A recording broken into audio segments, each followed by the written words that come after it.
Good morning, Excellencies, participants, ladies and gentlemen. Assalamualaikum warahmatullahi wabarakatuh.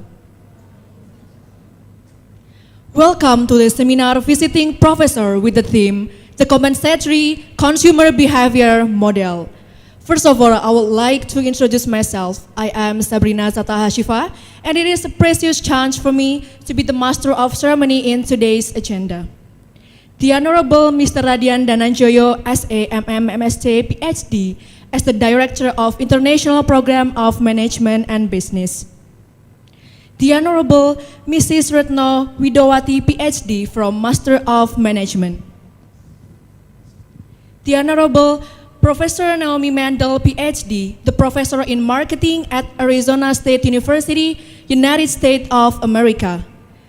The Honorable Mr. James Henschel, Bachelor of Economics, Master of Evaluation, the Research and Publication Mentor at Universitas Muhammadiyah, Yogyakarta. And all of the excellencies and participants attend today's event. Before we start the agenda, let's reciting our gratefulness to Allah Subhanahu wa Ta'ala, who has given us His grace in the form of guidance, happiness, healthy, and mercy, so we can attend and participate in this event without any obstacles.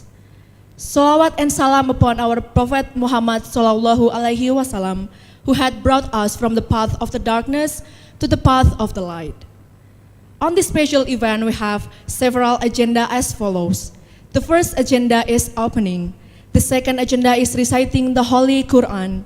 The third agenda is singing the national anthem Indonesia Raya and Mars of Muhammadiyah Sang Surya. The fourth agenda is speech from the Director of International Program of Management and Business.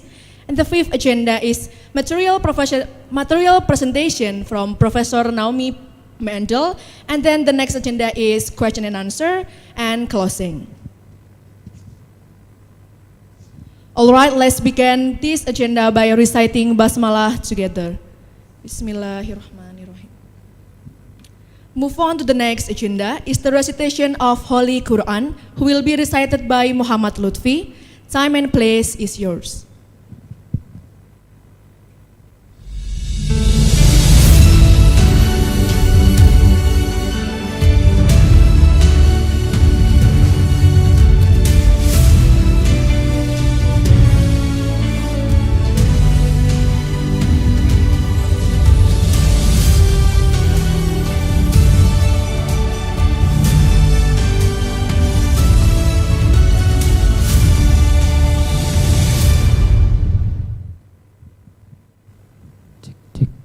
Assalamualaikum warahmatullahi wabarakatuh.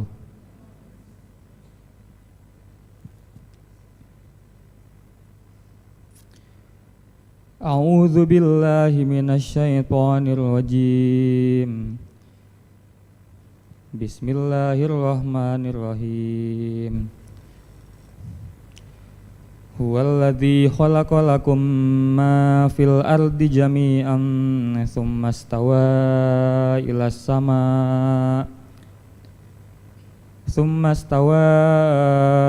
samaa'i fasawwahunna sab'a samawat wa huwa bikulli syai'in 'alim.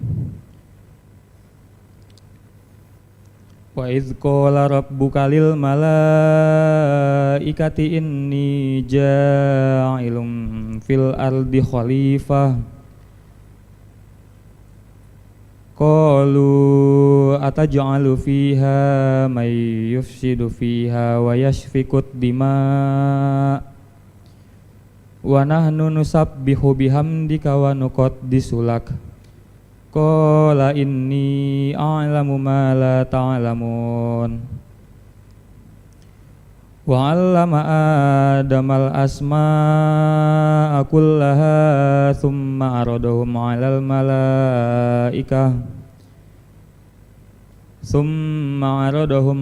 malaikati faqala ambi'uni bi asma'iha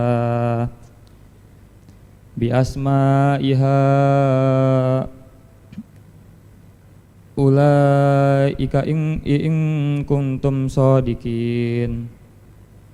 Qalu subhanaka la ilma lana illa ma 'allamtana innaka antal alimul hakim. Sadaqallahul azim. Wassalamualaikum warahmatullahi wabarakatuh.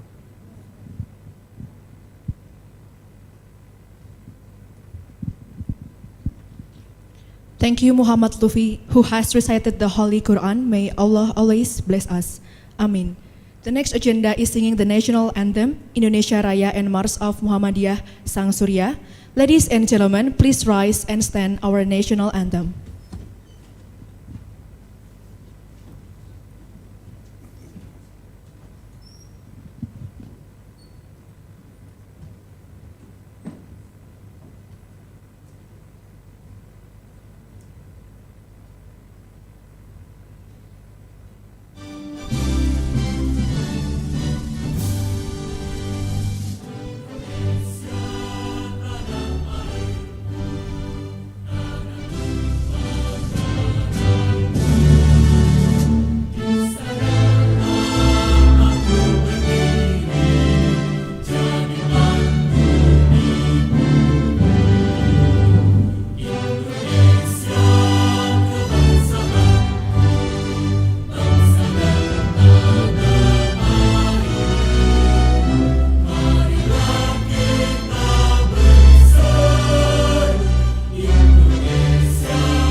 Thank you. Everyone is allowed to sit.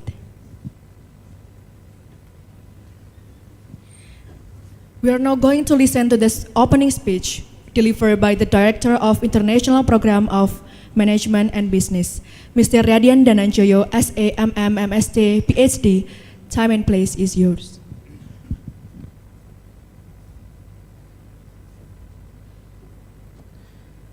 Okay, thank you Sabina. Assalamualaikum warahmatullahi wabarakatuh. First of all, I would like to say thanks to Allah Subhanahu wa Ta'ala who give us blessing and then make us able to standing here without any obstacles.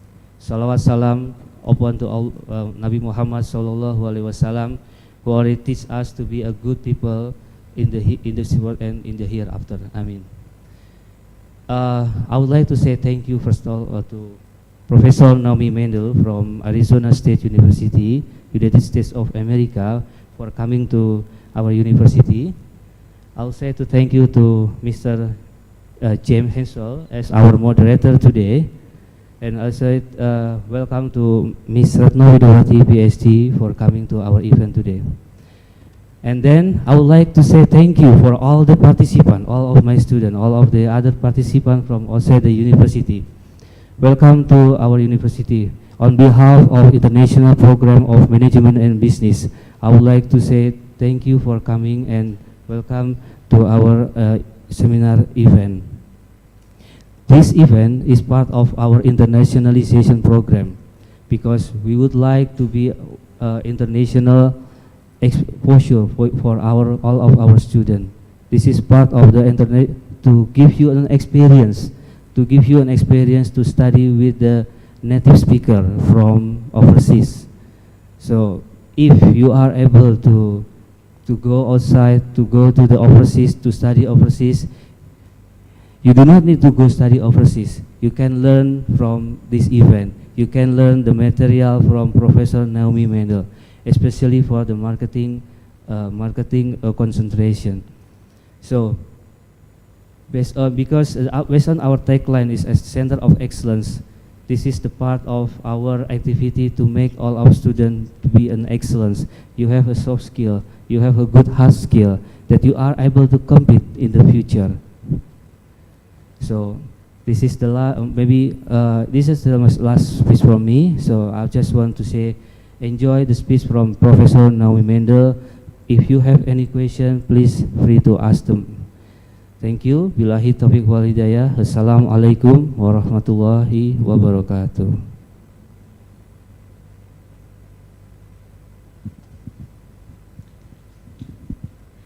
Thank you, Mr. Radian Dananjoyo, for the speech. All right, the next event is the core event of the seminar visiting professor, the compensatory consumer behavior model, with our guest, Professor Naomi Mandel, Ph.D. And this session will be guided by our honorable moderator, Mr. James Hensel, Bachelor of Economics, Master of Evaluation. But before that, allow us to introduce the moderator by reading the curriculum vitae. First, I would like to start with an education background from Mr. James Hensel. He is the Certificate 3 Individual Support, Age and Care in the Holmes-Glen Institute of TAFE in 2021, and then Master of Evaluation, University of Melbourne, Australia, 2017, and Bachelor of Economics, La Trobe University, Melbourne, Australia, at 1987. And then his career overview. Right now, is a research and publication mentor at Yogyakarta, Indonesia, Australian Volunteers Program, and Australian Government International Aid Program. But before that, he was also works for personal care, social connection, and Uniting Agewell. He was also working as Policy Research Officer Project and Policy Officer at Age and Community Care Victoria. And also, he was an economist and healthcare service planning in the state government of Victoria. All right, that's about the CV of Mr. James Hensel, and I will hand over this seminar to you. Thank you.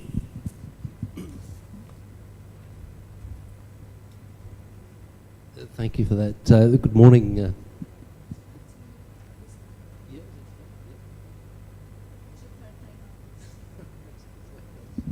Okay. Selamat pagi.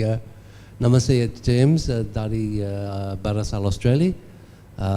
Saya kerja di sini UMA, FEB. I will speak in English if that's okay.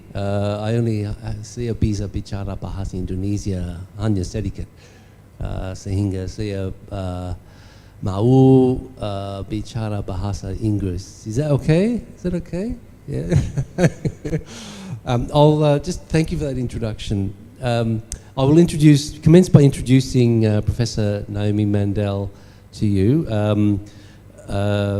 Professor Mandel, as you've been told, has a Ph.D. in marketing from the University of Pennsylvania and an MBA, Master of Business Administration, from the Arizona State University. Currently, Professor Naomi Mandel is Yellow Corporation Professor of Marketing at W.P. Carey School of Business, Arizona State University.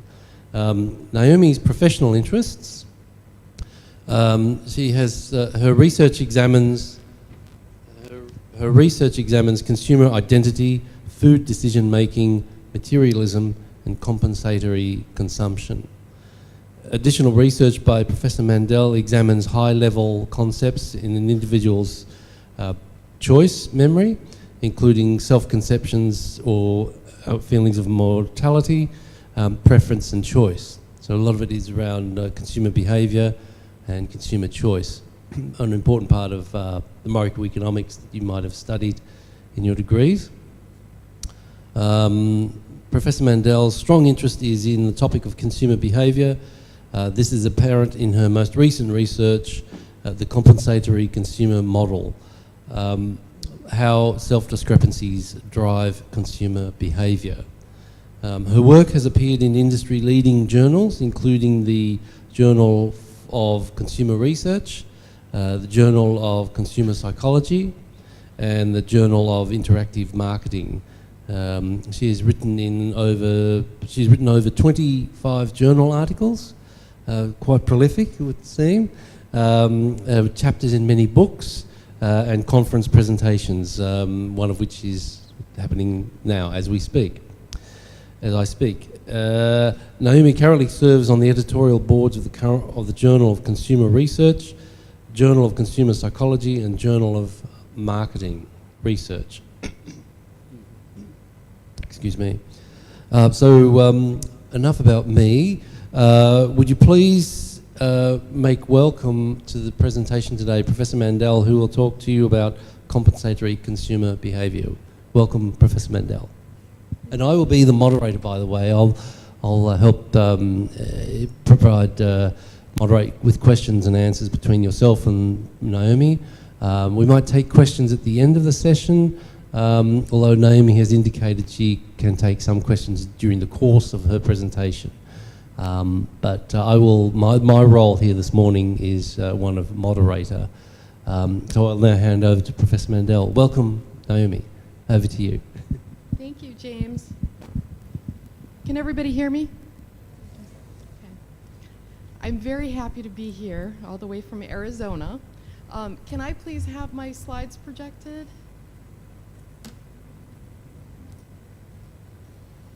There we go. Okay, so this is a photo of the business school at Arizona State University. Has anybody ever been to Arizona or the United States?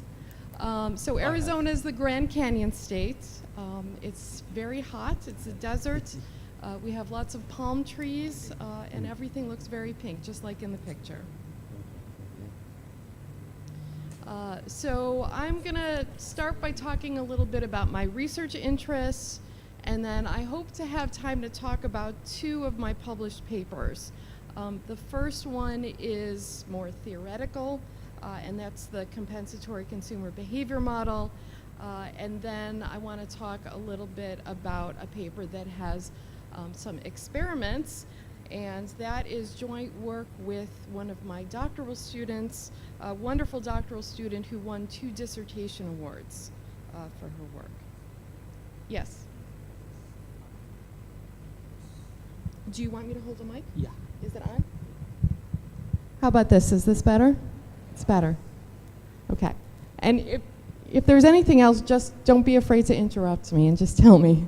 Okay, so as James was kind enough to introduce me, I'm a researcher of consumer behavior.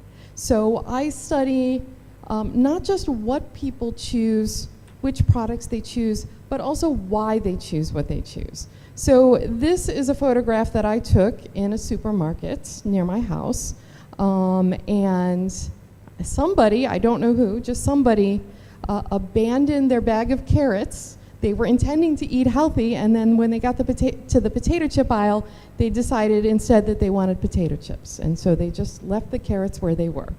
Why do people do this? And here's a more extreme example. So somebody, I don't know who, was planning on going on a diet and losing weight, and when they got to the chocolate cake aisle, they abandoned their scale and decided to buy chocolate cake instead. So these are some of the decisions that I study. So should I go exercise or should I eat chocolate cake instead? But it's not just about which foods we choose, but all different kinds of products. So why does somebody choose a high status, expensive luxury watch, such as Rolex, instead of a less expensive, but lower status product like a Timex watch? And I'm also interested in questions about how much people consume. So you've probably heard about Americans. We're all fat. We all eat too much. We have all-you-can-eat buffets. We have huge serving sizes. And some of that is true, and it's a big struggle in the United States because so much is available to us all the time. And so a lot of people, including myself, we're struggling with our weight, and so there are a lot of dieting tools as well. So this is one of the dieting tools that manufacturers have started to offer, so smaller packages of snacks that only contain 100 calories, so people can help themselves to restrict their consumption. And some of my research has shown that these smaller packages don't actually work because people just go back and they open another package and they just keep consuming, okay? So I'm interested in the problem of overconsumption. Why do people overeat? Why do they buy too much? Why do they overspend? And so here is an example from a television show in the United States. So you guys have reality TV here, right? Yeah. So this is a reality television show. It's called Hoarders. And so each episode documents a person who has the problem of buying and keeping too much junk in their house. So their house is all filled from floor to ceiling, all with junk. There's no place to sit, there's no place to walk around. And so this was from one episode where a consumer just bought too many dolls. She had a house full of dolls. And this is from an interview with Susan's husband. He said, for the relationship she didn't have with her own children, she substituted the dolls. Slowly it built up as the relationships got worse. We've got one area in the family room where one person can sit. Other than that, the other rooms are pretty much unusable, all full of stuff, okay? So this is starting to get at the idea of compensatory consumption, that when somebody has something missing in their lives. So in this case, Susan is missing the relationship with her adult children because they moved away, she's not close with them anymore, so there's a gap in her life. So instead of having a relationship with her children, she buys more and more dolls and she forms attachments with those dolls as a replacement, okay? So this is the basic problem that I'm studying and that I'm talking about today. It's a coping mechanism. So consumers attempt to replace a void or a gap, something that's missing, with a product or an experience, something that they purchase, such as food or a self-gift, okay? It's a coping mechanism in response to a self-discrepancy. And I am going to tell you what a self-discrepancy is in just 1 minute. Okay, so my co-authors and I liken this process to the physiological process of homeostasis.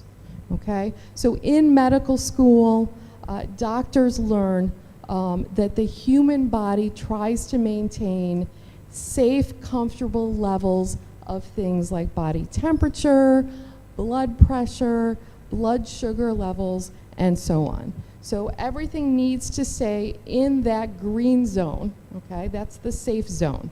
But sometimes things get a little bit too high or they get a bit too low, so they move into the red zone, and then the human body exerts effort to bring everything back into the green zone, into homeostasis.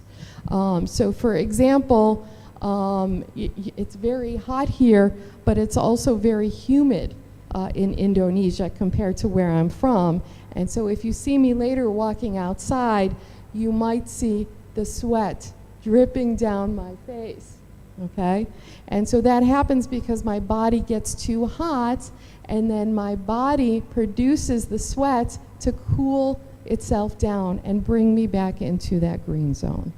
Or as another example, if I eat too much sugar and my blood sugar gets too high, it gets into that red zone, my body will produce insulin to bring my blood sugar back into that safe, comfortable zone, okay? But we're not going to talk about medicine or the human body anymore today. We're going to talk about psychology and the human psyche. So we think that the human psyche operates a lot like the human body, that we all have safe, comfortable levels of things like self-esteem, feelings of affiliation or belongingness, feelings of control, feelings of power. And when any of those things move out of that safe, comfortable level, and usually when it comes to things like self-esteem, they get too low, and then the human psyche makes some sort of effort to bring things back to a safe, comfortable level, okay? So a normal level of self-esteem, okay? And in this research, the way that we do that is that we buy something, okay? So you buy something to cope, to make yourself feel better, to boost your self-esteem back up. So this was the topic of the first paper that I'm talking about today. It was called the Compensatory Consumer Behavior Model. And this, as I said, is just a theoretical paper. So hopefully I'm going to have time to go through the theory a little bit with you and then also present some of the experiments. So people often experience failures and setbacks. So maybe as a student, you studied really hard for your exam and you were hoping to get an A, and instead you got a C grade, okay? So that represents a self-discrepancy. A self-discrepancy is the difference between your actual self and your ideal self. And so it's a gap, as I talked about. So it's the difference between an A and a C. Or maybe you applied for a job you really wanted and you got rejected. Or maybe you gained some weight and your jeans don't fit anymore. Okay, so all of these are examples of self-discrepancies. So maybe your ideal self is very thin, but your actual self is not so thin, so there's a difference between those two.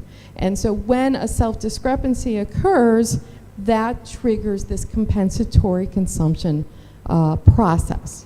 So the self-discrepancy, like getting a bad grade, leads to some sort of motivation to reduce the self-discrepancy, and that leads to a variety of different consumption strategies. So I'm going to talk about a few examples of different types of self-discrepancies, and then later I'll talk about some different consumption strategies. So the first type of self-discrepancy is the most basic type. It's just negative feedback. So getting a poor grade on an exam, getting rejected from a job, getting rejected from a romantic partner.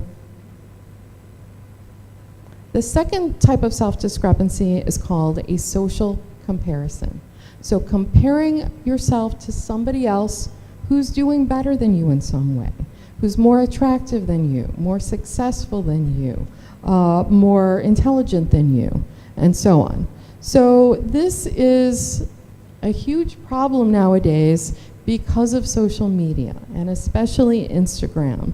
So when you scroll through your feed on Instagram or on Facebook, you're looking at everybody's highlights from their life. You're not looking at their everyday life. You're looking at their best photos, okay? Their most successful and happiest moments, okay? So in this example, you might be scrolling through your Instagram feed and see someone who's much more attractive than you.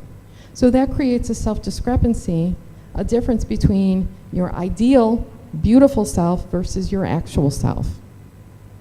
Okay, but it doesn't just happen in terms of attractiveness, it also happens in terms of wealth and success. So on YouTube, it's possible to watch these videos where people just go shopping for luxury products, like Chanel. Or there are unboxing videos, so you can watch somebody who ordered a lot of expensive products online, and then they all came in boxes, and they open up the boxes and show you what they bought. So that can also create a self-discrepancy between how wealthy you would like to be and how wealthy you really are. The third type of self-discrepancy is called social exclusion. So feeling left out of your social groups, feeling like you don't belong. This is all. Hello? How's this? Okay. So just feeling like you haven't been included in the social group. Okay. So, are you guys familiar with Taylor Swift? Yes, good. So Taylor Swift just started a new concert tour, and she had her first concert in Phoenix, Arizona, which is where I'm from. And I was scrolling through Facebook the other day, and I saw this picture of some of my friends, not just at the Taylor Swift concert, but they look like they're in the front row. Like Taylor Swift is like literally right behind them. And so this gave me a feeling of a fear of missing out, or FOMO, right? So not just because I'm missing the concert, but also because I wasn't invited. Okay, so maybe you see a picture of your friends going out to dinner or going to a party without you, and so that can also trigger a sensation of self-discrepancy. A fourth type of self-discrepancy is a threat to power or a threat to control. So, maybe you're at work and you feel like you have no power because your boss has so much power over you, or you feel like you have no control over your life. And the fifth type is a little bit weird. It's called mortality salience. So mortality salience is just thinking about the fact that you're going to die someday. Not now, just someday. And at least in the United States, this is something that people don't like to think about, the fact that they're going to die. So if you remind them that they're going to die, they just try to put it out of their heads. And if you remind them they're going to die, they start to think all of these uncomfortable thoughts. So how am I going to be remembered? Was I a good member of my culture? Was I successful? And so this is a little bit different because it does not create a self-discrepancy, but it makes the self-discrepancy seem more important, more salient. It reminds people of the distance between their actual and ideal selves. Okay, so those are just a few of the different types of self-discrepancies. As I said, when those happen, people feel motivated to reduce the gap, to bolster their self-esteem back up to a comfortable level. And they can do that through a number of different consumption strategies. So strategy 1 is called direct resolution. So this is just buying something to directly solve the problem. So if you did poorly on an exam and you're feeling like you're not as intelligent as you would like to be, you can just buy some books and read more and become more intelligent and do better on the next exam. Or you could pay for a tutor to help you study to become more intelligent. Or if you feel like you're not as attractive as you would like to be, you can buy plastic surgery to solve the problem. Okay, so this is the type of strategy where you actually increase your intelligence, your attractiveness, your athleticism, and so on to solve the problem. In strategy 2, you're not actually changing your level of intelligence or attractiveness, but you're just doing something to symbolize, either to yourself or to others, that you are attractive, that you are intelligent, that you are competent, and so on. So you buy something to send a signal to other people.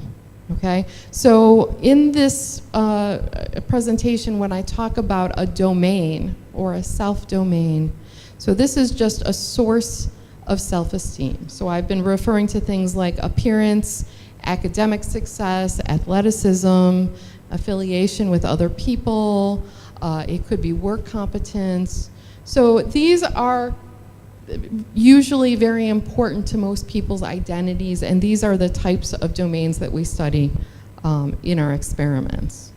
Okay, so in strategy 2, you buy something to symbolically address the problem, but it's in the same domain where the self-discrepancy is. So if you get a poor exam grade, you could buy a diploma frame to display your high school diploma, or maybe in anticipation of your college diploma, you can display that on the wall to remind yourself that you are competent, that you are intelligent. Or if you're feeling less attractive than ideal, you could just buy a new outfit of clothing to show people that you are attractive, even though you physically haven't changed how you look, but it's a symbolic change. Okay, so this is where the majority of the research on compensatory consumption has been done, is regarding strategy 2, symbolic self-completion. Okay, so the first bullet point looked at threats to power. So are you guys familiar with experimental research, experimental design? I see some nods. So I'm going to be talking about some experiments today. And the simplest type of an experiment is the type where study participants or subjects are randomly assigned to one of two groups. So one group is called the treatment group, so they receive an experimental treatment, and the other group is a control group, so they do not receive the treatment. And then afterwards, we collect information on a dependent variable. And the goal is to show that the independent variable has a significant effect on the dependent variable. So this first bullet point is an example of an experiment like that. So the participants in the treatment group received a manipulation to create a self-discrepancy in the domain of power. So they were made to feel like they were low in power. And they were basically asked to write a short essay to recall a time when they felt like they were low in power, for example, at work. And the people in the control group were asked to just write an essay about the last time they went grocery shopping. So it didn't have anything to do with power. So participants in the treatment group felt like they were low in power. People in the control group just didn't think about power at all. And then they were asked, how much would you be willing to pay for a series of different products? And two of the products were watches. So one of them was the expensive, high status, luxury Rolex watch, and one of them was the sort of neutral status but less expensive Timex watch. And participants who felt low in power were willing to pay more for the Rolex watch, but not the Timex watch. Because buying a Rolex watch solves the problem of not having enough power. Because a Rolex watch, when you wear it on your wrist, it broadcasts the message to everyone, I am powerful, I have high status. And so it reduces the self-discrepancy and it brings people back into that green, comfortable zone. The second bullet point was from a study, my very first published paper from when I was a doctoral student in 1999. And so again, it was a very simple experimental design with two groups, treatment and control. And in the treatment group, people were primed with mortality salience. So they were reminded of the fact that they were going to die someday, and they had to write a short essay just about what they think about the fact that they were going to die someday. And the people in the control group also had to write a somewhat negative essay, but it was about going to the dentist. So going to the dentist is also a somewhat negative experience, but it has nothing to do with death. So people in both experimental groups thought about something negative, but only in the treatment group were they thinking about their own death.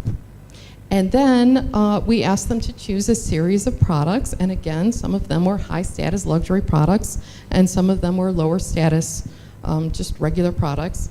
And so the people who were thinking about the fact that they were going to die someday were willing to pay more for those high status luxury products. Because again, the high status product solves the problem of death. Because when people think that they're going to die someday, they worry about how they're going to be remembered. Was I a good member of the culture?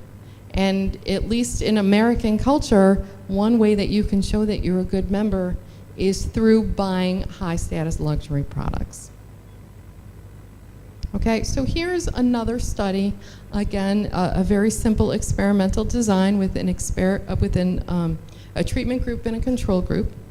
And so in this experiment, they asked people to write a short essay about their own sense of intelligence. And in the treatment group, the participants wrote with their non-dominant hand. So if you're right-handed, your non-dominant hand would be your left hand, and vice versa. So it would be pretty hard to handwrite an essay about your intelligence with the wrong hand, right? And so when people did that, they felt very shaken and very unsure about their intelligence because their writing was shaky and it felt weird. Okay, so it created a self-discrepancy in the domain of intelligence. And when people had a self-discrepancy in the domain of intelligence, they became more interested in buying intelligence-related products to boost back up their sense of intelligence. Okay, so maybe buying an Economist magazine, which is a very intelligent magazine, versus buying a celebrity gossip magazine. Okay, so they wanted to buy things that were intelligence-related, bookstore gift certificates, academic books, fountain pens, and so on. Okay, so this is an example of another study that I was a co-author on, where they made participants feel socially excluded. Like at the Taylor Swift concert, we made people feel left out from a social group. In this case, it was a group of strangers, and they still felt like they were excluded. And we were able to show that when people feel socially excluded, they increase their interest in consuming nostalgic products. So a nostalgic product is a product that was popular when you were a child. So a movie that you watched when you were a child, a TV show that you watched when you were a child, or maybe a favorite snack from when you were a child, compared to products that are currently popular. And so what happened was, when people had a self-discrepancy in terms of social exclusion, it created a need for belongingness, a need to feel like they fit in. And consuming nostalgic products solves that problem because it reminds us of the good times that we had with our friends and family when we were children, watching those movies and eating those snacks. So going back to the homeostasis meter, feeling socially excluded brought people into the red zone because they felt like their belongingness was too low, and then consuming the nostalgic products brought them back into the green zone. So how did we manipulate social exclusion in this experiment? You guys are gonna think this is kind of weird. So at ASU, we have a research lab. And so we have students, such as yourselves, who come into the lab to participate in our studies, and most of them are computer-based studies, but not all of them. And so for this study, we told the participants that they were going to be playing a ball tossing game with other participants in the lab. And so they were going to have to throw the ball back and forth to these other participants. And so the hand that you see turning at the bottom of the screen, that's you. That's you, the participant. And as you can see, nobody ever throws you the ball, and you keep waiting, and your hand keeps turning. That feels really bad. If that's ever happened to you in real life, if you were playing sports and nobody threw you the ball, it feels really bad. And so that was the social exclusion manipulation. And in the control group, they did get the ball an equal number of times to the other people. So strategy 3 is called dissociation.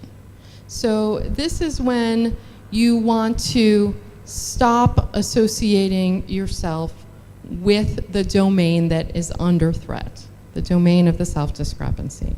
And so you can avoid consuming certain products in order to distance yourself from that threatened identity. So all of the other strategies I've talked about before involve buying more stuff, consuming more products. In this strategy, you do the opposite. You avoid products. Maybe you even sell your products on an auction website or at a garage sale. Okay, so the first study, they reminded women of a gender stereotype.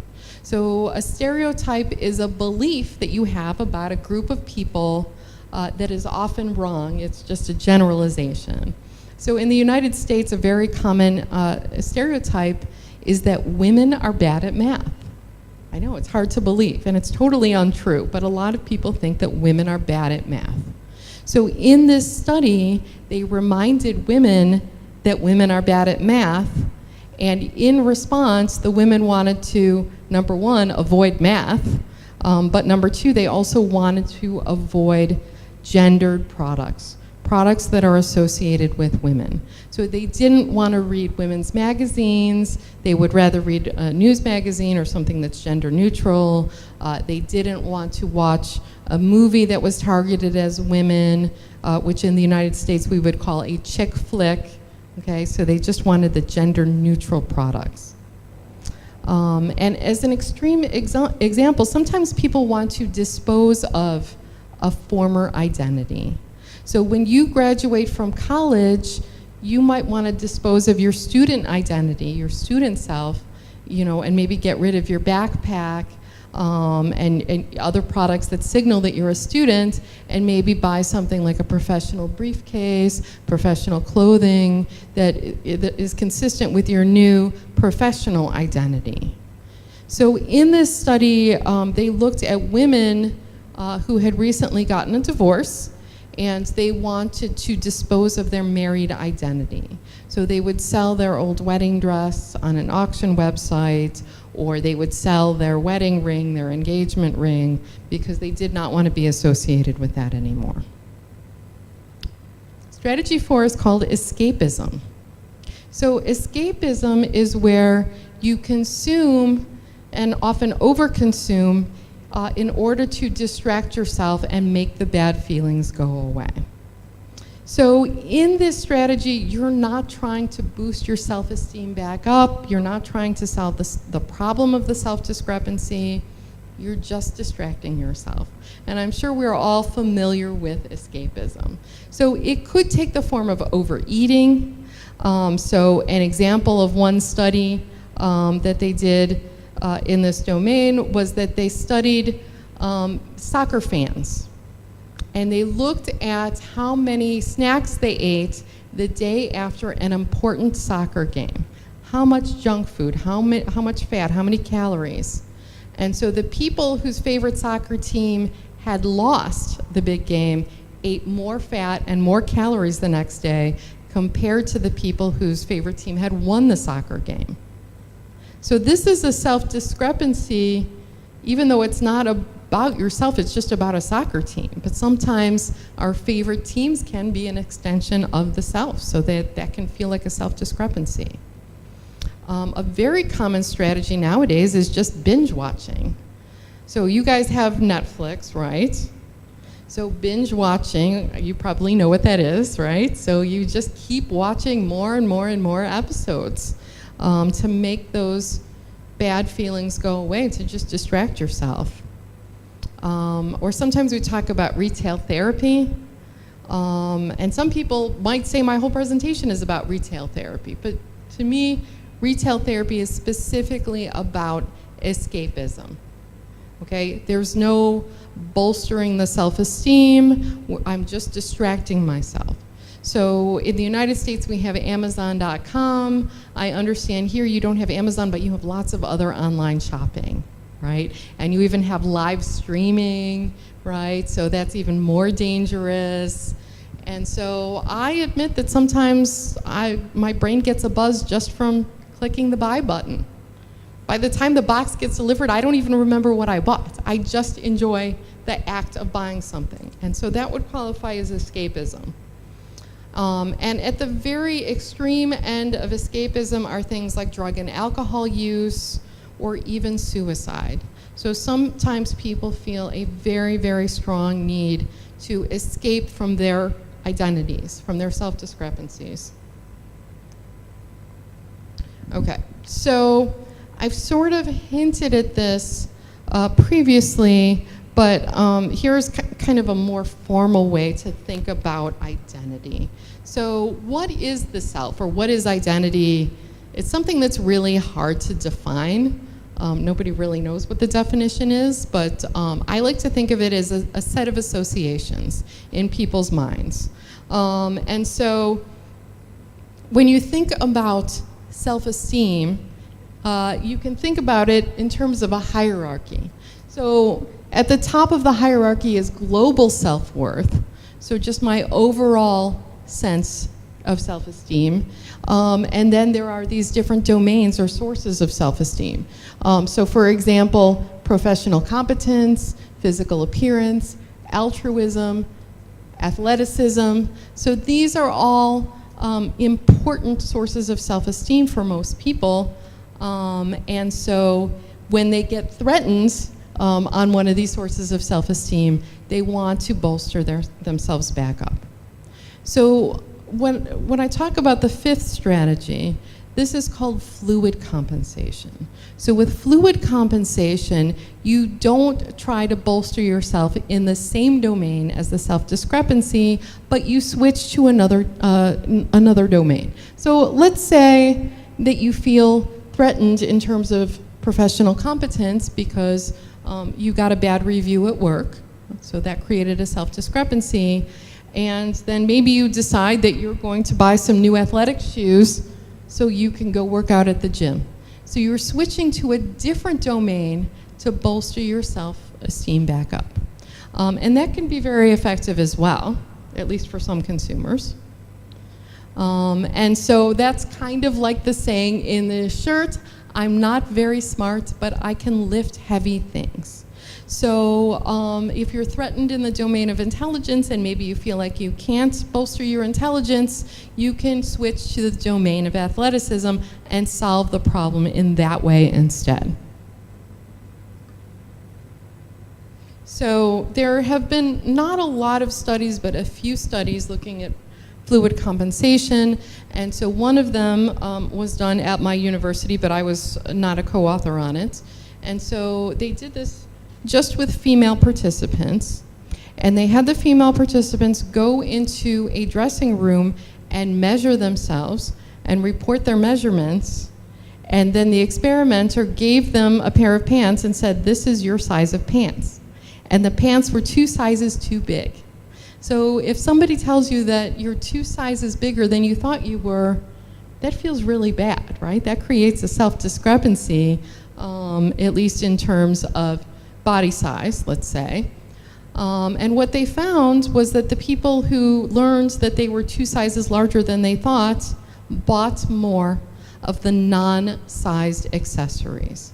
So things like earrings, scarves, headbands, So things where you can still look attractive without having to be a certain size. So they were able to compensate in the domain of, let's say, facial attractiveness rather than body size.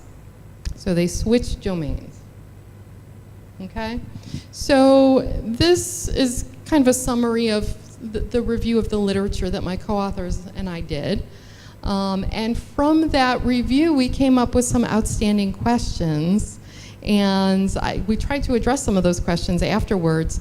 But I think I kind of want to pause here for now and ask you some of these questions and see what you think.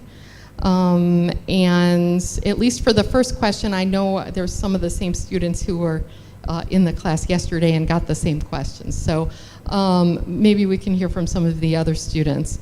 So I guess my first question is, how many of you feel like you have experienced some form of compensatory consumption before? Have you ever bought something to cope with bad feelings in any way? With a bad grade? I see a few hands going up. Okay, we've got one hand here, a few hands. Did it work? It didn't work. Why not? Oh, well, what did you buy? Skincare. Skincare is very interesting, right? Because it solves the problem of attractiveness. In fact, in many of the advertisements, they use very beautiful and very young models. And then the product offers a solution to the problem. This product will make me more beautiful. Not just that, but it's very soothing to have a routine at night to put all of these skin products on. So why didn't it work?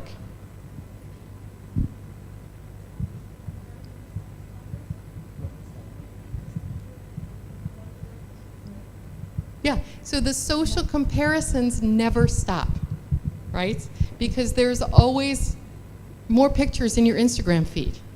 We just keep scrolling and scrolling and scrolling.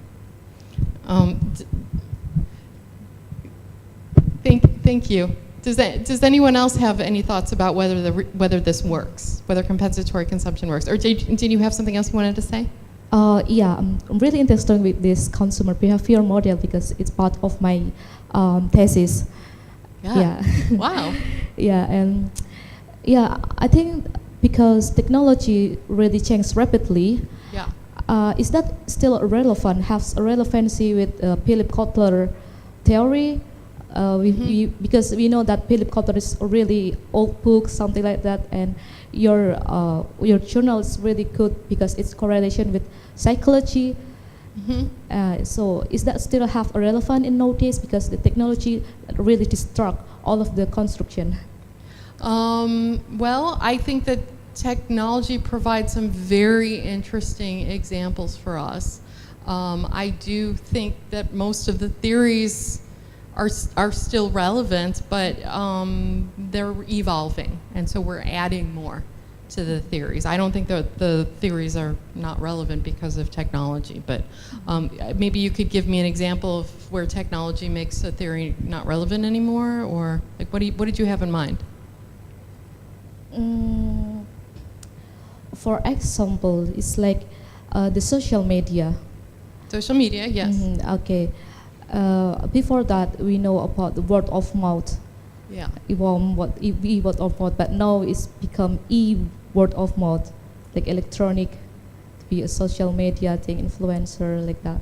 Yeah, and so I have some research that looks at word of mouth, such as fake reviews. So consumers, if they're angry with a corporation for some reason, they can post a review on a website even though they've never experienced the product. And so that's becoming more common.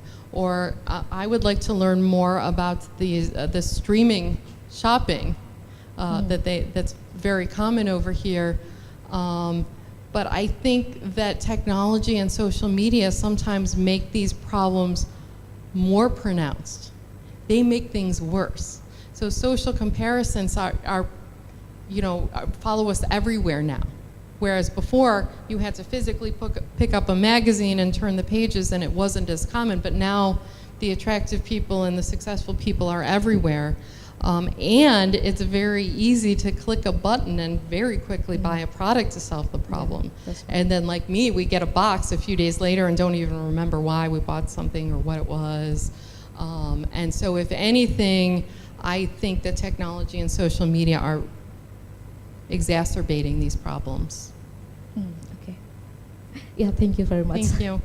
Yeah. Does anyone else think that retail therapy or compensatory consumption does work? Sometimes it works, right?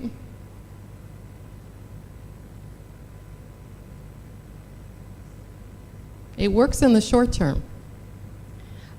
Because we have some studies, and I'm not going to talk about them today, but when we create a self-discrepancy in the lab, one of the things that we do is measure people's emotions when they experience a self-discrepancy, and it doesn't cause sadness. I've been talking about bad feelings, but it's not sadness. It's more like just feeling uncomfortable.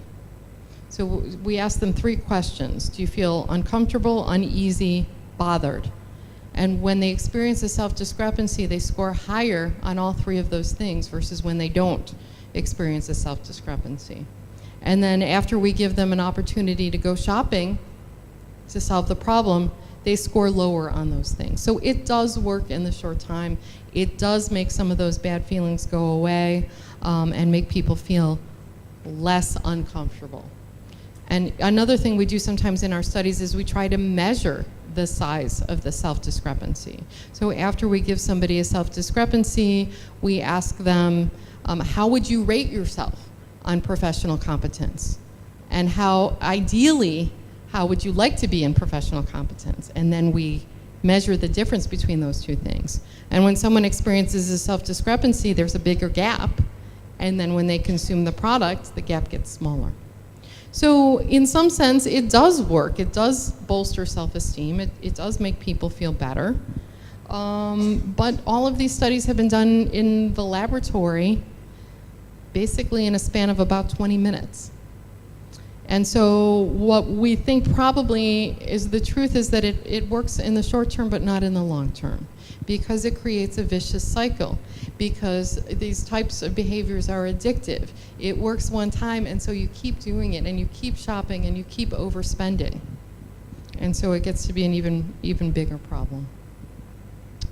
Another question that we wanted to ask, and this might seem like kind of a strange question to you, is can there be too much of a good thing? So when I talked about this homeostasis meter, and the green level is the level that you want to be in. That's the safe, comfortable level. And a lot of times when we feel like our self-esteem is too low, there's my meter, okay. So if it's too low, and then we buy something to bring the self-esteem back up to the green zone. But is it possible for it to be too high, right? Maybe our self-esteem is too high, we feel too powerful, we feel too belonging. It seems like it could be true, right? So maybe if you belong too much to the group of students in this room, for example, and you feel too similar to everyone else, and then you want to buy something to stand out more. So it is possible, although we've had a hard time finding proof of it in our lab studies, but it is at least theoretically possible that you might want to have, might have too much of a good thing, I guess you could say. Next question is, do consumers always want to self-enhance? So do they always want to make the self-discrepancy smaller and bolster their self-esteem? Or maybe they just sometimes want to wallow in their bad feelings, okay? And every once in a while, a student will say that to me, that, you know, maybe I have a self-discrepancy and I don't feel like I deserve good things. I want to go to that restaurant where the food's not very good and the service is crummy because I feel like that's all I deserve.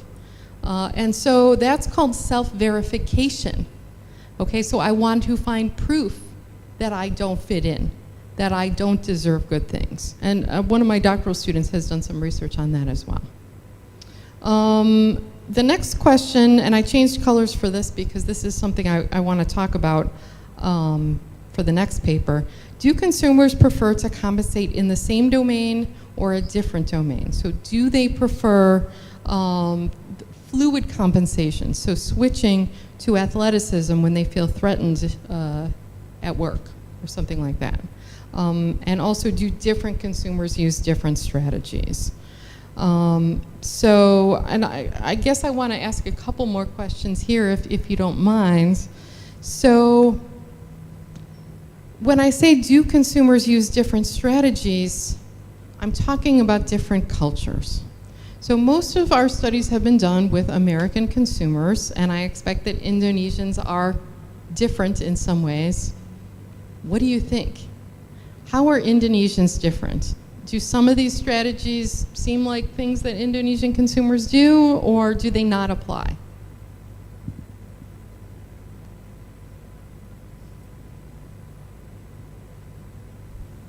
Comments, anyone?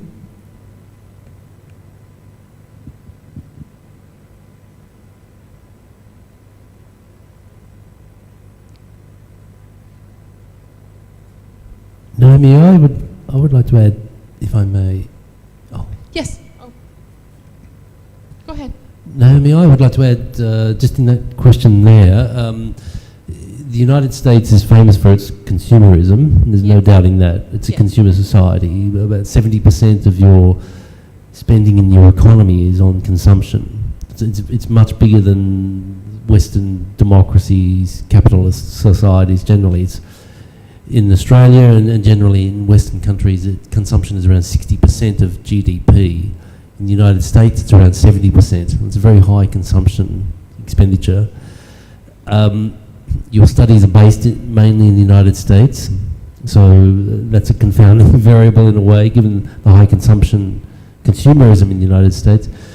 My comment, not so much question, but comment is, in Indonesia, your studies are of particular relevance, given that the rising living standards in Indonesia, and a very youthful, very young population compared with Australia and quite arguably the United States. Do you see that a lot of your studies will have application here now in developing countries? I suspect that they will, with growing living standards. Would you like to care to comment on that?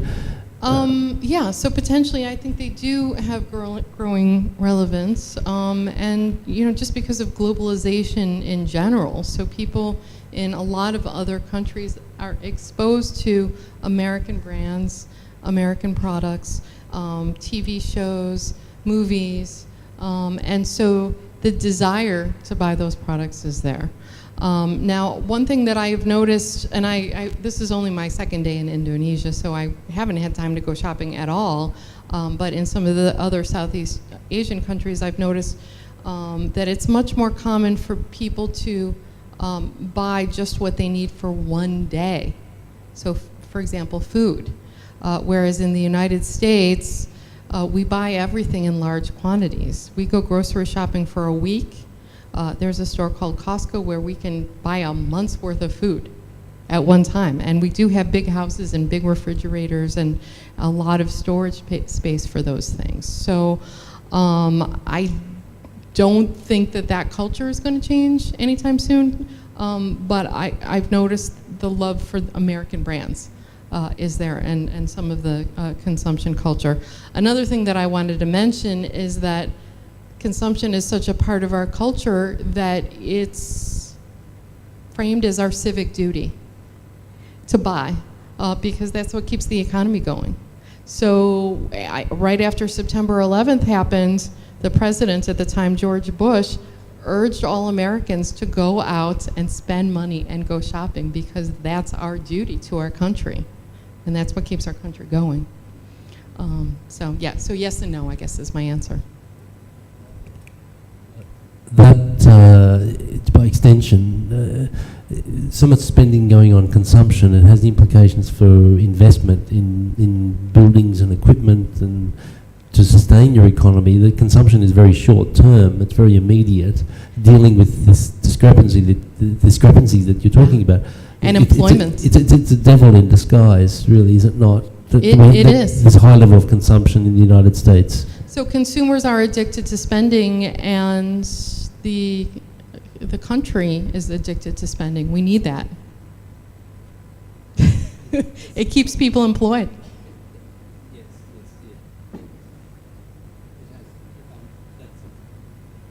True, that's true, but it has significant implications in terms of your economy, in terms of health outcomes, obesity, sedentary lifestyles, binge television watching, social interaction, face-to-face conversation. But that's a discussion for another time. But I feel a lot of your studies have relevance to Indonesia, given rising living standards and the transition that it's going through to an advanced economy, and that in 15, 20 years from now, it will be quite an advanced economy with a very young population compared with your country and mine. Right. So I'm very glad that you're presenting today. Yeah, so, and I want to make it clear to the audience, most of these behaviors are bad.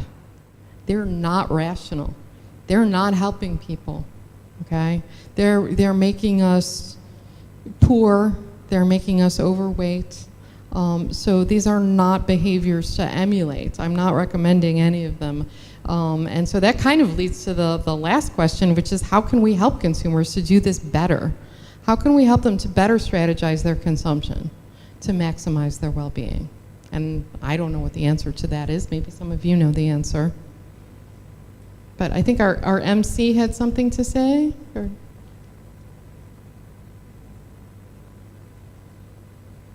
So maybe there will be someone asking. Maybe I can ask the participants here to ask or anything. Yeah, and I mean, I also have some, well, how long am I supposed to keep talking? Am I running out of time?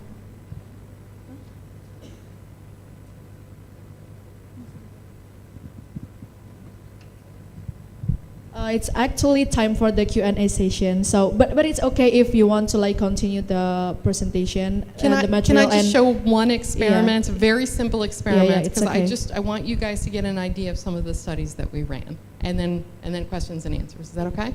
Yeah, that's okay. Okay, so so this is part of another paper, and this is the first author on this paper is my former doctoral student, Xin Wang, along with another professor at ASU, Monica Lejak.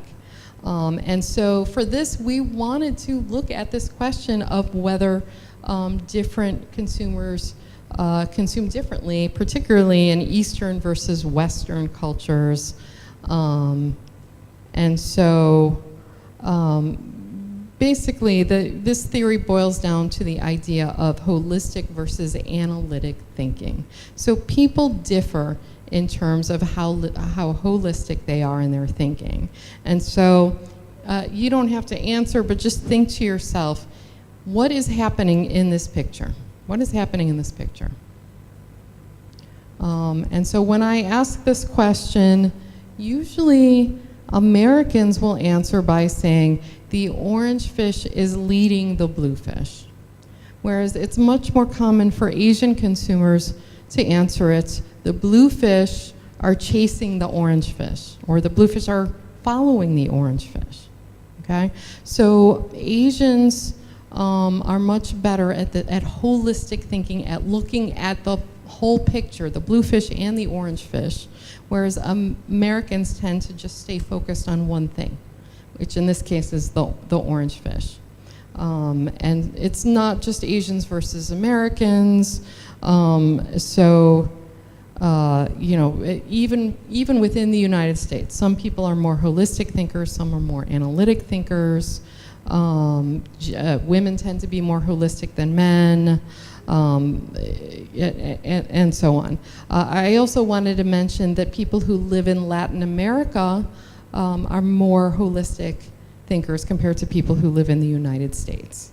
And so so we wanted to look at who was more likely to use fluid compensation, to switch domains. So for example, when their professional competence is threatened, can they switch to athleticism and buy a new pair of Nike shoes and work out, and does that solve the problem? And we predicted that holistic thinkers would be better at that because they're better at seeing the whole picture. So they're better at recognizing that all of these different things can be sources of self-esteem.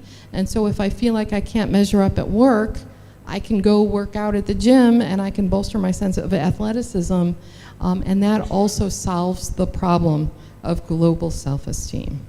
And we've run many, many studies. I'm just going to show you one simple study today, but we wanted to ask if this was true. If holistic thinkers are more likely than analytic thinkers to use fluid compensation. And actually this was a study where we didn't have any Asian participants. We actually compared Mexican consumers to American consumers because it was just easier to get our subjects and to translate our survey to Spanish. And it has been shown in multiple studies that Mexicans are significantly more holistic thinkers than Americans. Okay, so for this study we use something called Facebook A/B split testing. So, and anybody can do this. Anybody who wants to conduct an experiment can buy some advertisements on Facebook, and Facebook will randomly assign their users to either be in the treatment group or the control group. And that's what they call an A/B test, randomly assigning one of two ads to a target population.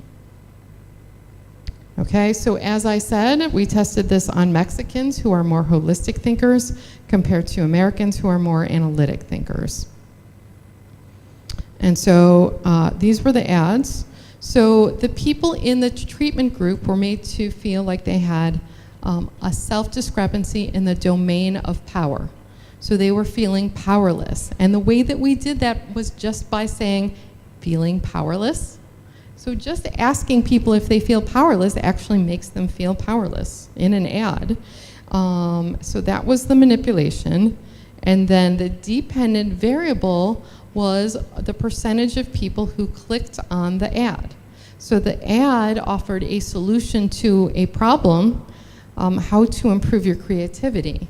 But it was not the same domain as the threat. So the threat was in the domain of power, and then the solution was in the domain of creativity. And we wanted to see what percentage of people would just click on that ad. Now the people in the control group saw the tagline, feeling powerful. Okay, so asking someone if they feel powerful makes them feel powerful. It's very simple to do these things in ads. So you can see how easy it is to do some of these things on social media. And then we offered them the same solution, how to improve your creativity. And as I said, the dependent variable was the click-through rate on the ads. And this is the Spanish version for Mexicans, so it's just an exact translation. So these were some of the results in terms of click-through rates. So the percentage of people who clicked on the ads. So the first thing you're probably going to notice is that the click-through rates are really low. They're just above 1%. So only a little more than 1 in 100 people clicked on the ad, at least for the Mexicans. But that's actually a pretty good click-through rate for internet advertising because people don't usually click on ads. So 1% is pretty good. And so these are just the results with the Mexican users. So we have 2 bars here. So these are the results for the treatment group, the people who experienced the power self-discrepancy. And so as you can see, this bar is higher than the people who did not receive a self-discrepancy, so they were feeling powerful. And so the people who were feeling powerless were significantly more likely to click on the ad to try to improve their creativity compared to the people who were feeling powerful.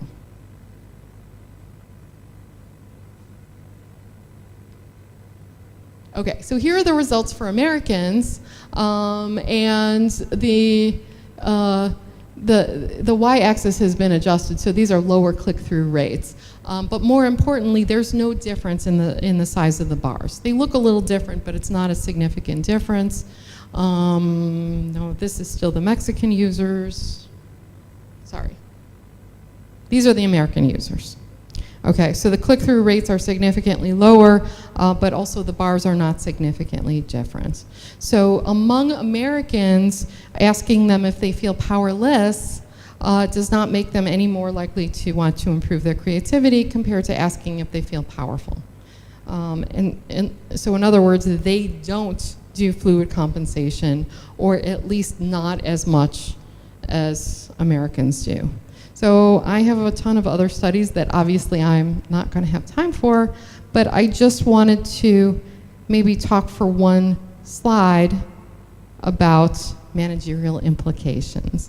So as I've already mentioned, we're constantly exposed to self-threatening information, and especially on social media, just scrolling through your feed, seeing all of these beautiful, successful, wealthy people. And it's very common in advertising, of course, to use good-looking people, athletic celebrities, and so on. So the content of the ad can create a self-discrepancy. And in the study that I just showed you, all we had to do was say feeling powerless. Just the words, not even a picture of a beautiful person, just words, and that created a self-discrepancy. And then the ad often offers a solution to the problem. So if you want to be beautiful like the celebrity, buy this skincare product. And those types of ads are very successful in the United States, but it's possible, and this hasn't been tested yet, but it's possible that in Asian countries and in Latin American countries, it might be more effective to offer a solution in a different domain. So using a thin or an attractive model in the ad might cause people to want more luxury brands and high status products. So switching from attractiveness to wealth as a domain. Or using successful ads with athletes who are very athletic might cause people to be more likely to donate to charity. So bolstering themselves back up in the altruism domain to bolster their self-esteem. So those are just a few possibilities, and I think my time is definitely up, so I'm going to stop here and say thank you. It's not shopping, it's retail therapy. So yeah, so do you have questions, or you want to take questions for the audience? How do you want to do this? Yeah, I'll give the question time for the audience first. Is anyone in here having a question? Okay.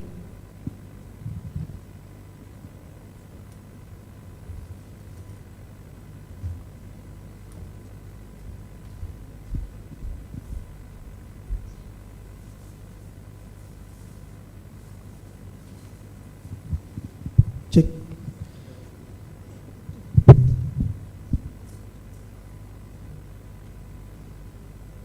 Okay, thank you for the opportunity. But I will ask in bahasa Indonesia. Maybe. Iya, boleh Kak Bapak, silakan. Nanti di-translate. Ya, di-translate. Oke, yang pertama adalah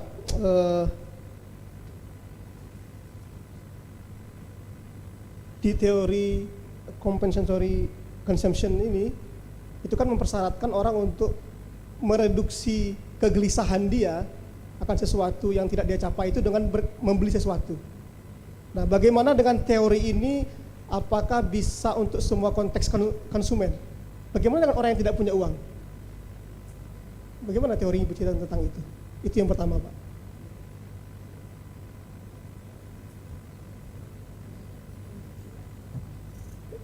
Yang kedua, Sorry, bisa diulang tadi pertanyaannya seperti apa?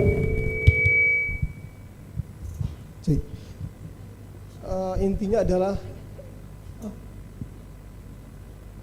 Okay, so he's asking about the consumption behavior model, whether in the theory you stated that self-discrepancy, if someone like feeling anxiety or something and they retail, and they're doing retail therapy.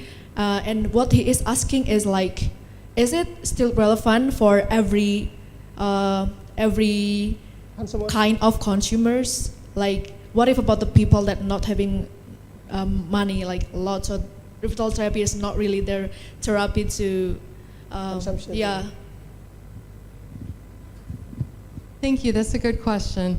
And I think that that's an area of research that we still don't know all of the answers.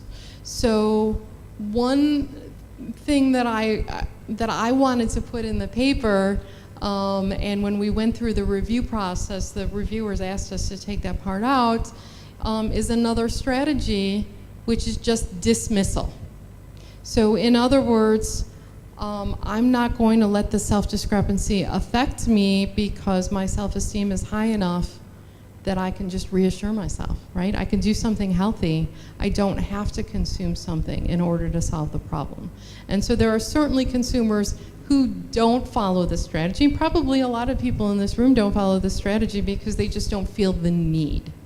I think what you're asking is a little bit different, which is, what if consumers would like to follow the strategy, but they don't have enough money to Yes, follow the that's strategy? my question. And so it doesn't require a lot of money because it could be just buying some potato chips and eating them. I mean, it could be something inexpensive, and in fact, in the United States, they've documented something among women that they call the lipstick effect, which is when the economy is in a recession, women buy more lipstick. And the reason for that is because they can't afford to buy an expensive car or expensive watch or something like that, but they can't afford to buy lipstick because it's not that expensive. And so there are, opportunities at every income to overconsume.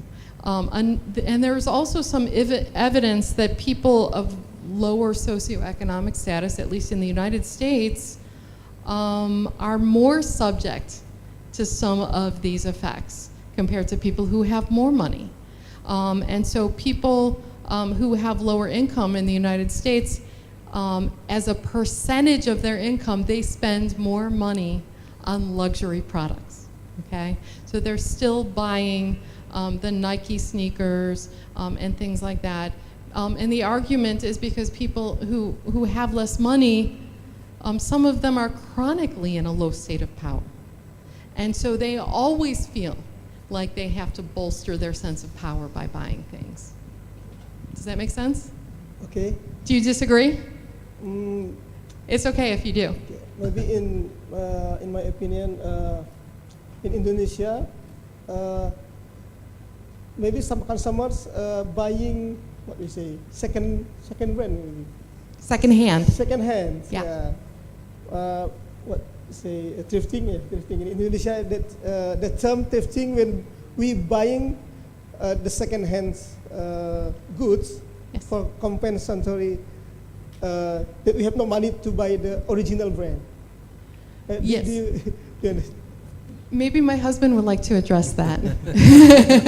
My husband likes to buy secondhand goods at thrift stores in the United States. And he was born in Romania, at the time was a communist country, and so they never had enough. And they had to wait in line to go shopping, and they always had to save things and reuse them. And so I don't know if he agrees with me, but some people might argue that because of that, he kind of has a chronic self-discrepancy when it comes to scarcity. And so because of that, he buys too much from secondhand stores. And so that he always feels like he has enough of things. So it is absolutely possible to do compensatory consumption from secondhand stores as well. Okay. May I asking a new question? Yes. Okay. How about to reduce this behavior? Maybe like in this room we are fasting now. Maybe fasting can reduce that behavior, or meditation. Meditation. There is a very small literature on meditation and mindfulness. And it does seem to be effective in terms of restoring your sense of self. So I do think that could be an effective strategy. I think there needs to be more research on it. Another thing that's very effective is what they call self-affirmation. So just telling yourself, I am good enough, I am smart enough, and gosh darn it, people like me. And if you just tell yourself that, that reduces the self-discrepancy and you don't have to buy anything. It is any research that's any research yang menunjukkan bahwa variabel tertentu itu mereduksi tadi apa belanja compensatory tadi. Maybe. So, is there any research that mention that there is the replacing product will be replace the compensatory behavior? Replacement products? Yeah. Are we talking about secondhand stores again? Yeah. Or? Yeah. I don't know of any research on that. So that could be a thesis topic for you. Or maybe you already have a thesis topic. Okay. Yeah. Okay, thank you. Thank you.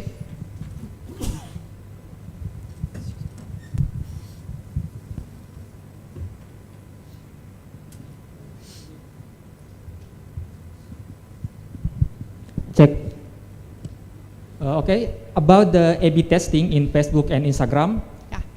Do you mean is making people feel insecure about themselves is a good marketing campaign? Because I feel like it's not very ethical because we make people feel bad about themselves to gain personal advantage about the advertising. So yes, that's my question. Thank you. Absolutely, I agree with you. And so sometimes I am guilty of studying what I think of as the dark side of marketing. Tricking people into buying more stuff they don't need.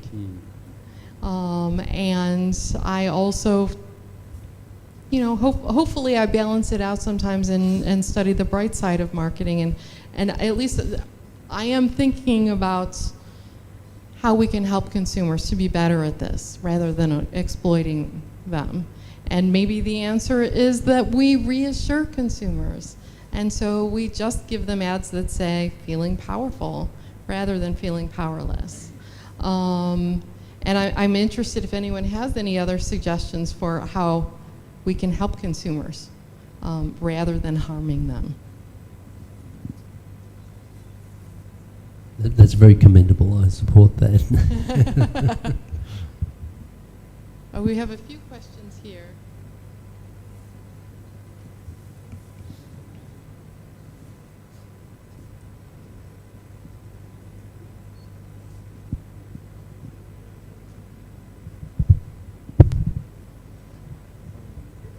Good morning, Professor. Good morning. I would like to know, how do you personally build or develop coping mechanisms to deal with fear of missing out? Because from my past experience, I only feel satisfied for a really short time, and instead I often feel regret afterwards and kept questioning myself, why did I do that, or why did I buy this? But again, I'm stuck in this loop because I hate the feeling of feeling left out by my friends and or socially excluded, and I really need advice to deal with this problem in the upcoming future. Thank you. I have the same problem. I don't know what the solution is. I will say this, I've done some other research looking at self-control, and we show that there are different types of consumers when it comes to self-control. And so some people are naive and they think they have good self-control, but they really don't. And so they keep making the same mistakes over and over again. And some people are sophisticated, and so they know that they have poor self-control, but it doesn't help them. We still make the same mistakes even though we know we're doing it, right? And in some sense, that's even worse than being naive.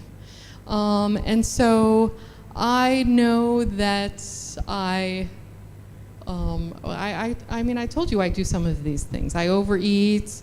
I push the buy button on Amazon when I really don't need things. Although I try to stick with just inexpensive things, because I don't get a bigger buzz from buying a more expensive thing, right? It just spend $1 and it still works. And I try to remind myself of these studies, and so sometimes it helps. I mean, I really do think, and this is kind of a Buddhist idea, that one of the keys to happiness is down-regulating your desires. And so if you keep your desires low, you'll always be happy. But it's hard to do that. They call it the hedonic treadmill. So after you graduate and you start earning more money, and then your desires will go up to match your income. And you get a raise and your desires go up to match your income again, and so on and so on. So now you guys are used to living as students in a dorm, in a boarding house. You're living pretty inexpensively. And so try to keep those habits as your income goes up, and not constantly adjust your spending. So as I said, sometimes we can compensate with just small luxuries, small indulgences that don't cost that much. Mm-hmm. Okay, we're so sorry, but the time is kind of up. That's fine. Yeah, but before I will take over the agenda, I would like to, maybe you or Mr. James have something to say to them, or concluding or summarizing something, maybe. That's James's role. So Okay. I'll hand it over to him. Thank you, Mark. Terima kasih, Mark. I would just like to make a few concluding comments. I'm very grateful to be invited here this morning to act as moderator. We've been very fortunate to have Naomi, Professor Mandel here this morning to bring an American perspective on it, on consumption expenditure. My background is economics, and one of the core subjects we studied was microeconomics and the study of consumer behaviour in an economic sense, in terms of preference and choice theory, and household consumption expenditures. One of the key assumptions we make as an economist, and it's a good starting point, is that consumers are rational. And it's a very useful starting point in the study of economics and household spending behaviour.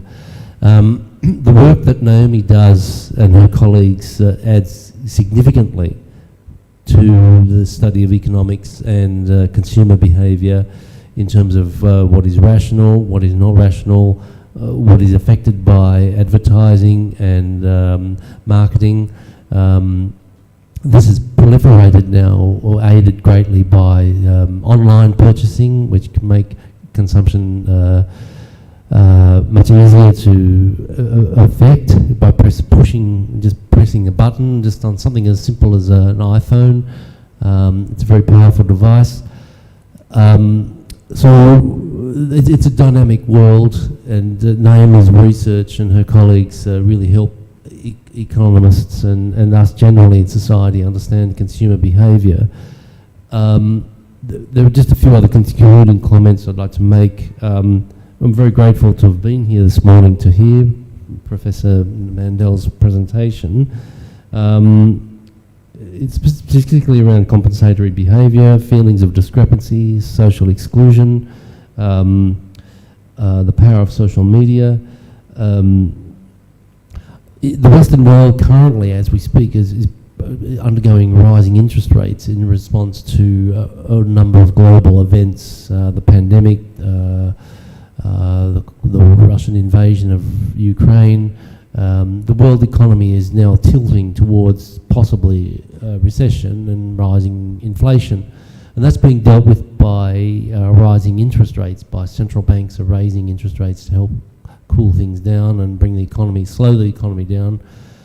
Is it a good strategy? That's a discussion for another time. But we don't have time now, but I would really like to hope that you can think of and consider rising interest rates and its implications for consumption expenditure, and then in the whole domain that Naomi is specialising in. As the world economy now, as we speak, is tending towards a slowing in economic growth and rising inflation. Hopefully it will be short-lived, but we won't go into recession, but that's going to have implications for consumption expenditure. My final comment is, as I've made earlier, is that the United States is a wonderful country in many ways. I've been there. I've been to Arizona. The Grand Canyon is grand.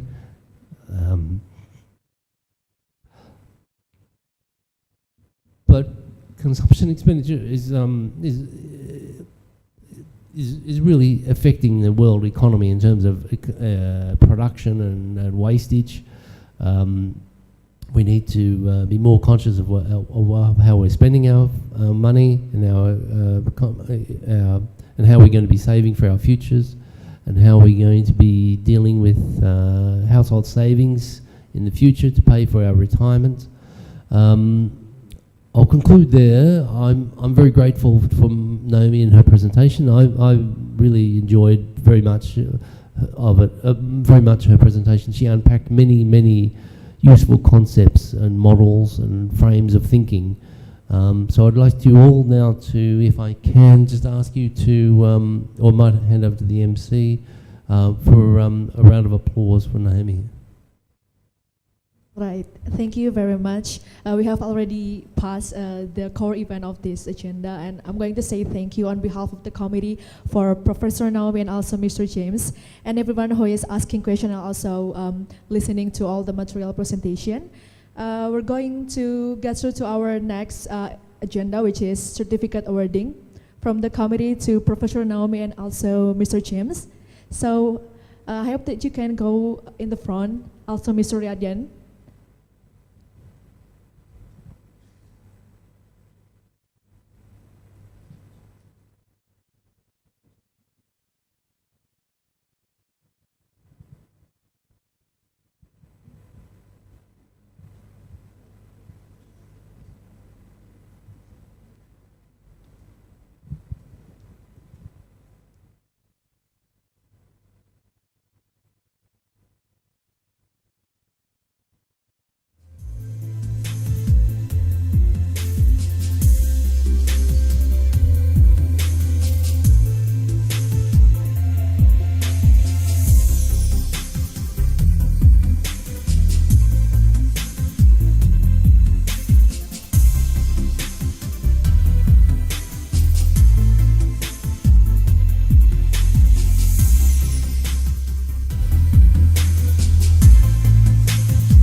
So everyone, we would like to have a photo session after this.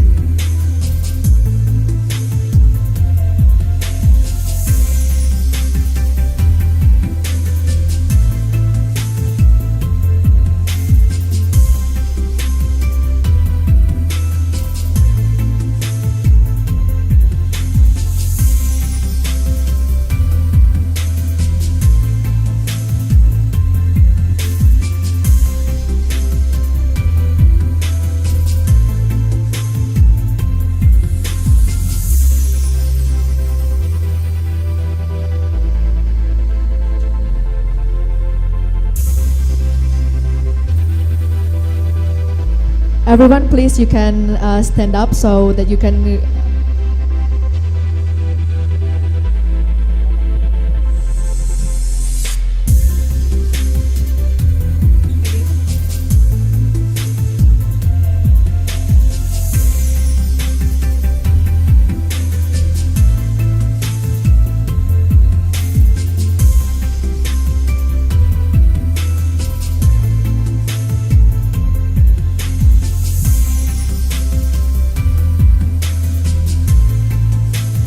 Everyone that is still sitting, please, you can stand up and coming into the center of the room, please.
Okay. After this, we will have like IMaBs slogan, which is if I'm saying IMaBs, so you can answer it with fly high for a better future.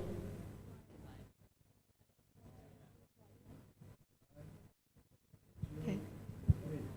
IMaBs FEB UMY. Fly high for better future.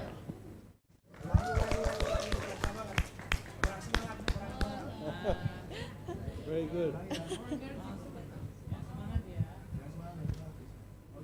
Bagus sekali. Okay.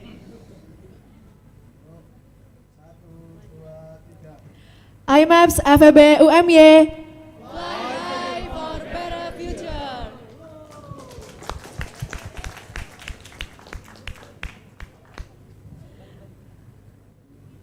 Okay, thank you everyone. You can go back to your seat, but don't go out first because we need to close this event.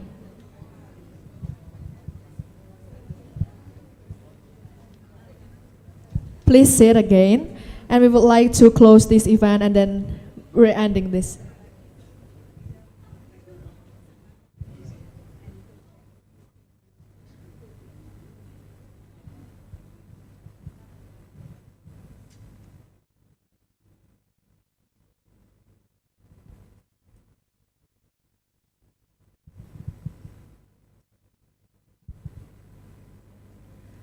Okay, we have passed all of the studies of agenda in today's seminar visiting professor, the compensatory consumer behavior model. Thank you so much for Professor Naomi, PhD, Mr. James Hansel, and also everyone attending this event. And I hope that this will give you some benefit, because I think it's really relevant for us as a management and business student to study about consumer behavior. And I would like to end this event. I'm Sabrina Zata, as the Master of Ceremony at this event. I would like to ask to say goodbye and apologize if there are mistakes in hosting this event. Thank you very much. Wassalamualaikum warahmatullahi wabarakatuh.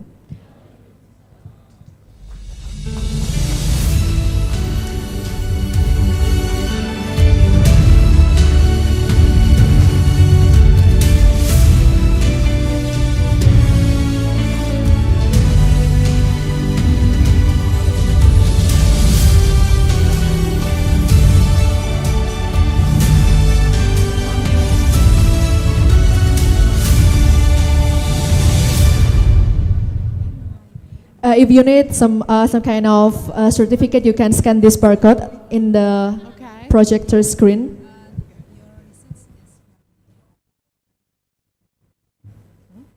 You didn't come to the research discussion yesterday? We had a research discussion yesterday. I don't think you were there, were you?